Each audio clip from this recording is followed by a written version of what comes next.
Hello and welcome to another Oblivion Plays FSX review video. In this video I'll be reviewing Aerosoft's recent release, Bonaire Flamingo Airport X, which I've now had for just over a week to have a look at and test, and it was produced by Joe Erland Sunt and released in September 2015.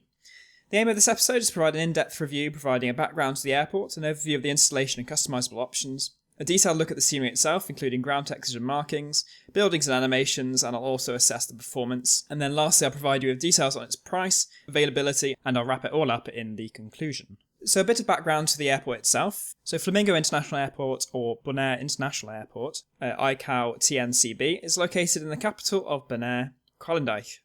It takes its name from the thousands of flamingos that are resident in the salt pans of the island. The island of Bonaire is part of the ABC Islands, which in addition to Bonaire are nearby Aruba and close neighbour Curacao. It's a tourist destination, particularly for those keen on scuba diving and surfing. The airport was built in 1936 and has been used actively since as a hub for tourist flights for a number of airlines, a connecting and refuelling airport for KLM's flights to South America, and briefly a military airbase for the US during the Second World War. It also serves the Dutch Antilles Express as its secondary hub, along with Insulair for flights to and from Miami, Florida. Easy Air also serves Bonaire with flights to Curacao.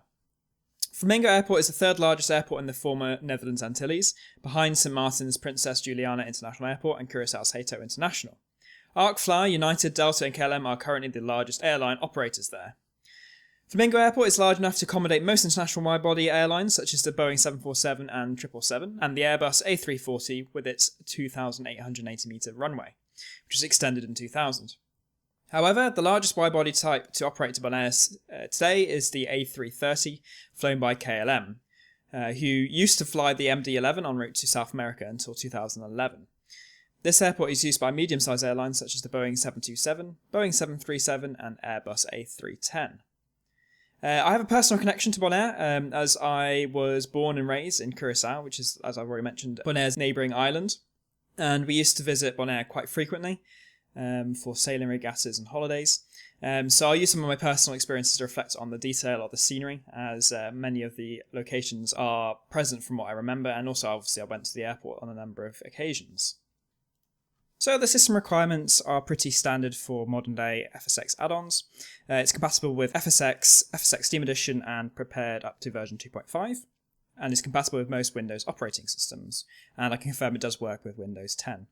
The installer is very simple, as with all Aerosoft products, and if you've installed an Aerosoft product in the past, the installer package is very similar. So you open the installer package, choose your language, and just click through Next, accept the license agreement, put in your email and serial number, select the product that you own, so either FSX Steam Edition or Prepared, choose the destination folder, and then start the installation. And the installation takes literally less than a minute, so nice and quick. And then once it's finished, you just click the Finish button, and then you can open a rather nifty configuration tool, which is found in the Aerosoft Bonaire folder, where you can change the settings for model details, animations, building textures, ground textures, specular map quality, ambient occlusion quality, night textures, and the normal map quality, and then you install it into FSX.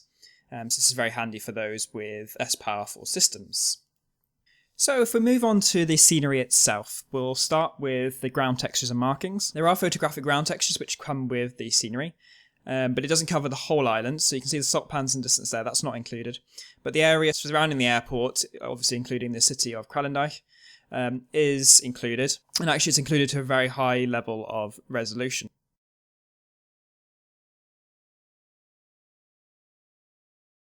The level of detail of the photographic scenery is of such a level that actually I can find places that I've visited. So, for example, this marina where we used to park our boat, and the $1 resort where we used to stay, which had a pirate ship pier, which you can actually see here.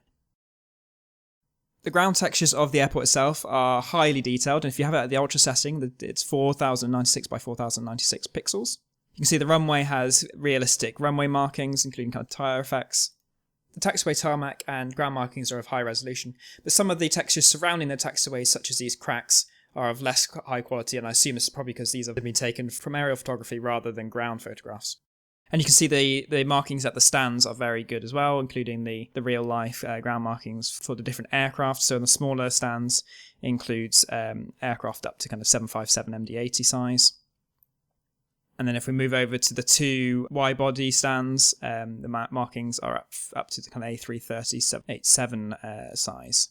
But the texture quality isn't just limited to the taxiways and runways. The attention to detail is shown in all parts of the airport, so even the paths are of exceptionally high resolution. And there's a lot of detail in the little bushes surrounding the airport and the trees, including the kind of the palm trees. And then if we move on to the modelling of the airport, you can see that there's great attention to detail. All the little individual kind of service vehicles and buildings are really well modelled. You can see kind of air conditioning units and flags. And then there's various other vehicles, including fire engines and other objects such as containers.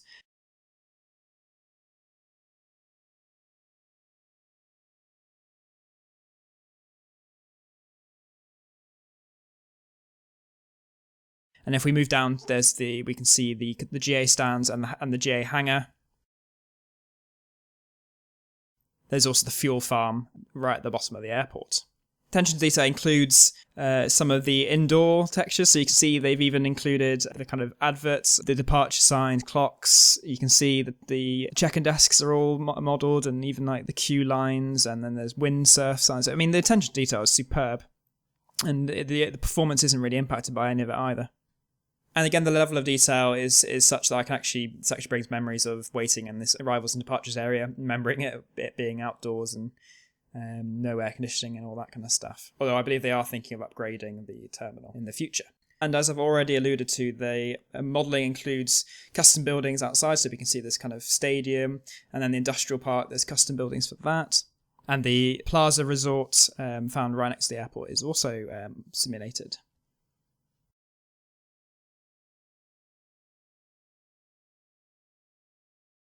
If we look at the animations, some of the trees are animated. As you can see, the palm trees kind of sway in the wind. And then if we move down the airport, we can also see that some of the flags are animated. Unfortunately, there doesn't seem to be any active service fleet or moving vehicles. This is certainly something that is amiss. Lights are well modelled, so custom 3D lighting, including the PAPI lights and the approach lights.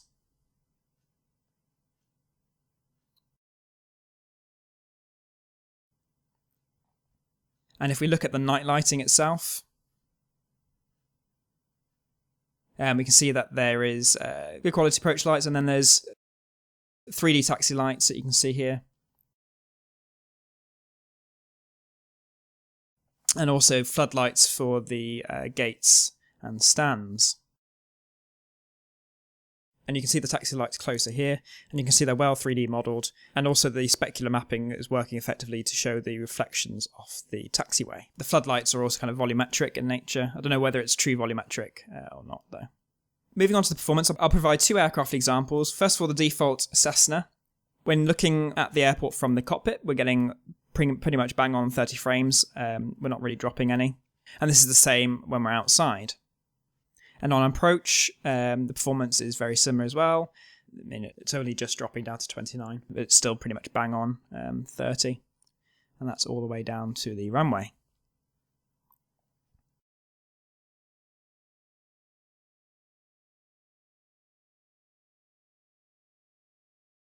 And if we move on to the Aerosoft Airbus X series, so I'm using the A321 here. You can see in the indoor example, we're getting about 20 to 23 frames. On the outdoors, it's again getting close to 30 frames, averaging about 28, 29. And then when we're on final, we're getting about 18, 19, well, about 16 to 20 and averaging about 18. And as we go past the airport, this improves. If you're wondering what my PC specs are, so you can kind of compare the performance, it's in the description below. But essentially, I'm using an i7-4790K and an NVIDIA GTX 980. So in terms of pricing and where you can purchase it, the scenery is priced on the Aerosoft website at €18.10. If you use the purchase link below for the Flight Sim store, it's priced at €15, which is approximately $17 or £10.99. If this review has helped you decide whether to purchase this scenery or not, I'd greatly appreciate it if you bought through the link below. So in conclusion, I'm greatly impressed with the scenery, and I think it's exceptionally good value. In terms of the pros, so the textures are highly detailed, and as is the photographic scenery. The buildings and objects are beautifully rendered and accurate, and overall I think the attention to detail is superb for this product. This is balanced out with excellent performance, and if you're struggling with the performance, they've included the option to customize the detail of the scenery. In terms of the cons, it's a bit of a shame that the photographic scene doesn't cover the whole island, but I don't think it's completely necessary, as the rest of the island is pretty desolate and featureless anyway. And actually, if you're using, for example, ORBX Global, then the textures aren't actually all that bad. It's definitely not a deal breaker. It's also a bit of a shame that there's no moving service fleet. On the whole, the airport does feel a little bit dead on that side.